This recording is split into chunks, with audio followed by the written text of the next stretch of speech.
Halo semua, pernahkah kita merenung bagaimana sebuah bangsa yang begitu beragam dengan ribuan pulau, ratusan suku, dan berbagai keyakinan bisa bersatu di bawah satu payung ideologi? Jawabannya ada pada 5 sila sakral, yaitu Pancasila. Lebih dari sekedar susunan kata, Pancasila adalah cerminan dari pergulatan pemikiran, kompromi luhur, dan kearifan para pendiri bangsa kita.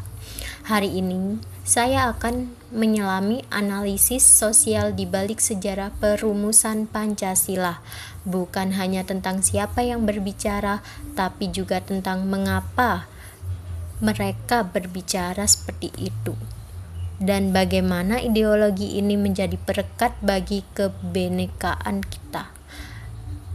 Bersiaplah untuk memahami akar terdalam dari identitas bangsa Indonesia. Sejarah pembentukan BPUPKI, yang merupakan singkatan dari Badan Penyelidik Usaha-Usaha Persiapan Kemerdekaan Indonesia, dibentuk pada tanggal 1 Maret 1945 oleh Jenderal Kumakichi Harada dengan nama Dokuritsu Junbi Kosakai, dengan tujuan untuk menyelidiki pembentukan negara Indonesia merdeka. Secara resmi, BPUPKI berdiri pada tanggal 28 Mei 1945 di Gedung Chuo Sang-in. Resminya pembentukan BPUPKI membangkitkan semangat anggota dalam mempersiapkan kemerdekaan Indonesia. Pembentukan ini dilakukan di tengah situasi perang yang semakin genting bagi Jepang ketika sekutu mulai menguasai wilayah-wilayah di Asia Pasifik. Tujuan utama BPUPKI adalah menyelidiki dan mempersiapkan segala aspek pembentukan dasar negara, pemerintahan, dan ekonomi Indonesia merdeka, membahas rancangan dasar negara Indonesia, dan melakukan konsepsi dasar negara dari anggota BPUPKI. Pembentukan BPUPKI membangkitkan semangat anggota dalam mempersiapkan kemerdekaan Indonesia.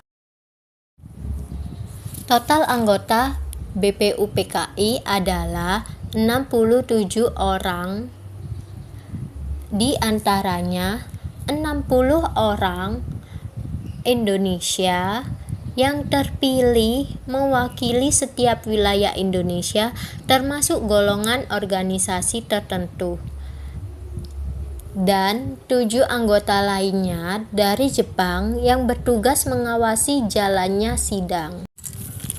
Sidang pertama BPUPKI berlangsung pada tanggal 29 Mei hingga 1 Juni 1945, di mana hadir tokoh-tokoh penting seperti Muhammad Yamin, Supomo, dan Insinyur Soekarno. Mereka memberikan gagasan tentang dasar negara Indonesia.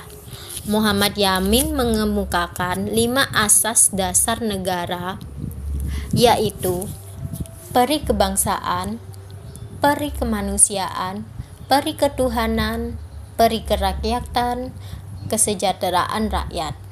Supomo mengemukakan 5 prinsip dasar negara, yaitu persatuan, kekeluargaan, mufakat dan demokrasi, musyawarah, keadilan sosial. Selanjutnya, sidang dilakukan lagi pada tanggal 22 Juni 1945.